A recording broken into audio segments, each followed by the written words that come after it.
Oh my, Friday is here again. My husband's outside mowing the lawn, which is much needed. Hopefully he goes around the garden nice too, because it needs it. And then he needs to weed eat all around the edges. He seems to always miss that. He owns his own business. He should be doing a better job than what he does. Anyway, last week we was talking about life management to busy women off of that book, and we were on friendships with family and talking about the marriage. Today I'm going to be talking about children. So let's see what happens.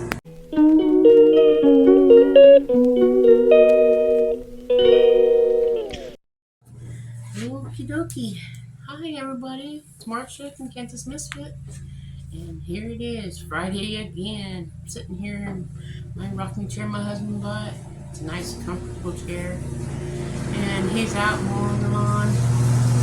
And much needed work.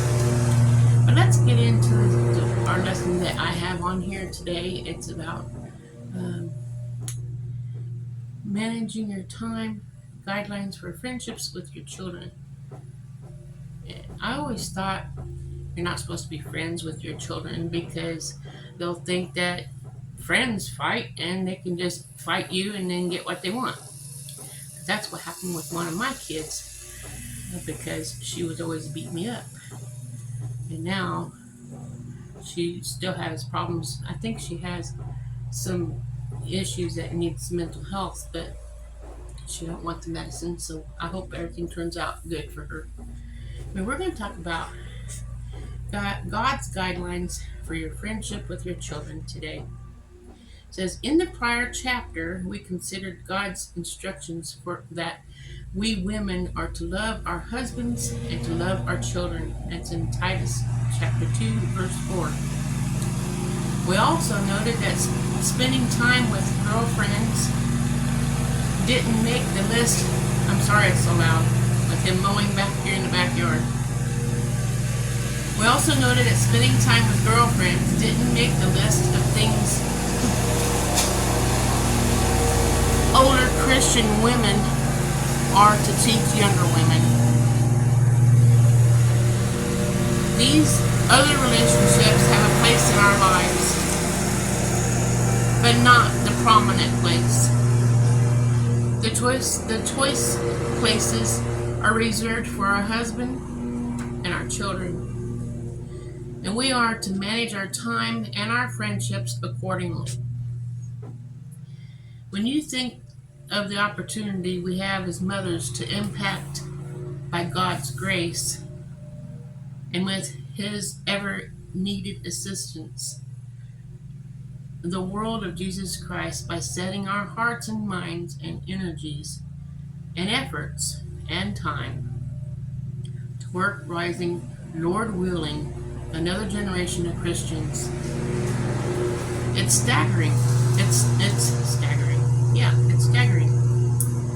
Think for a minute about those godly mothers of the Bible. Moses' mother gave her time and her soul to her children, and in doing so, gave God and the world Moses. That would be hard to do, what she did. Aaron and Miriam. These three led God's people out of Egypt and through the wilderness to the promised land. Hannah, Samuel's mother, gave her time, her prayers, and her devotion to prepare her little Samuel for a life of service to God. That's 1 Samuel chapter 1, verse 2. He became God's great prophet, priest, leader, and judge. My neck hurts. I'm starting to get a headache in my right eyeball. Solomon was, I hope I say this right, Bathsheba's beloved. He was the son of her vows and the prophet of her most pious, pious, pious,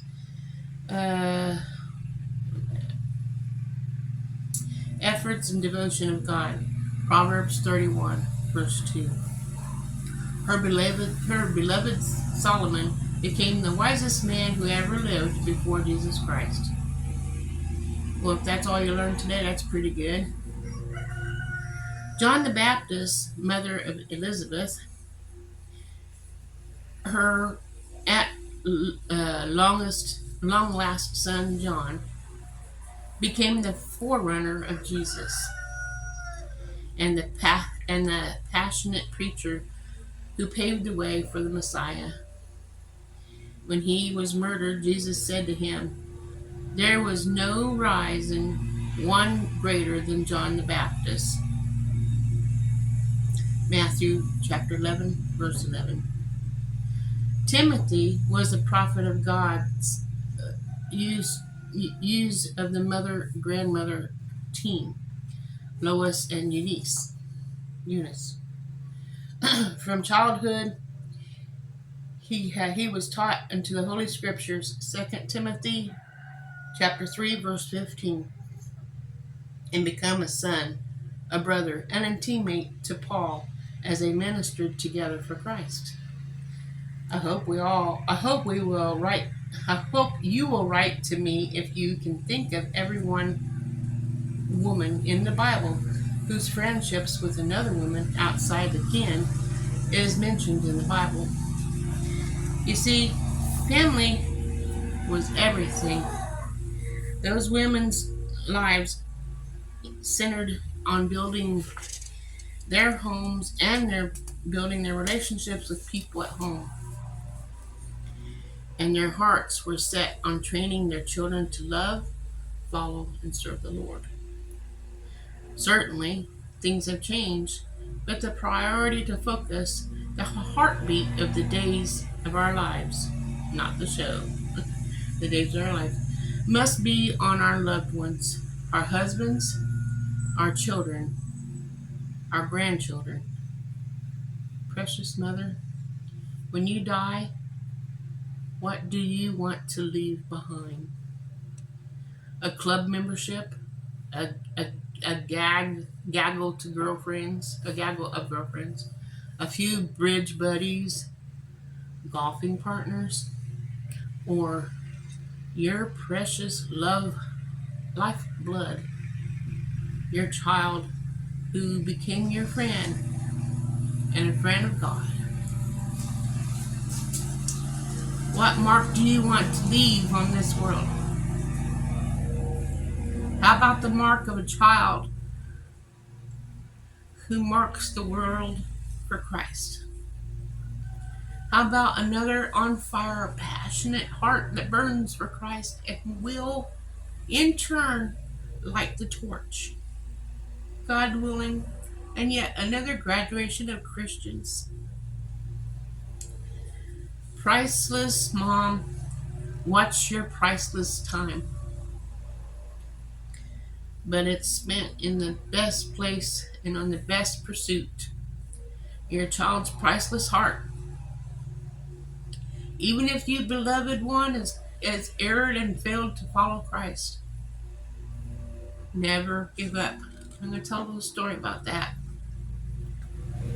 When I raised my 3 kids by myself. My oldest was 3. My middle child was 1. And then I was pregnant with my son when I left their dad. And I raised those 3 kids by myself. I had a boyfriend here and there, but it was me that raised those kids. And I did not have a very good childhood growing up, and I never was raised right, and I was abused and ended up in a foster home. I had a real bad childhood, but I knew Christ. And I tried to take my kids to church every Sunday and everything, but then when my son got taken away from me and put in juvenile detention, he was only 9 years old. 9 years old, getting in trouble with things that was enough to put him in jail. He got put in juvenile detention until he was 18. And then he was so bad, he was a Satanist, was worshiping the devil and had tattoos, upside down crosses and everything, and Satanist. It just tore me up. And all I could do was pray. I couldn't, I couldn't help him. The best thing for that is prayer. And now I think he might be more of a Christian than me, and I love God. So that means a lot that he turned himself around and God brought him to where he is. And I love him. I love the Lord. And the Lord loves me too. He's taking care of my son and my homeless daughter, my other daughter. He takes care of us if we just turn to him. So let's get back to the story that I'm reading. It says, never give up, never quit, never fail to nurture your friendship. Give your all it takes for the time and all the prayers you can utter out. Never forget that love suffering long and is kind. Love bears all things, believes all things, hopes all things, and endures all things. Love never fails. It's 1 Corinthians chapter 13, verse 4, 7 through 8. Who knows what God may do?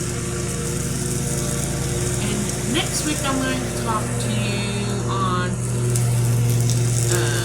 God's guidelines for your friendships with your parents and siblings. I hope to see you then. Remember, God does love you. It may not seem like it sometimes when things don't go the way you want, but that's your time to start getting on your knees and praying and asking God for guidance and turn your life around.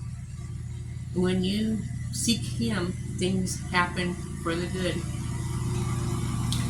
Love you. I'll see you next week. Have a wonderful weekend. Ta-ta.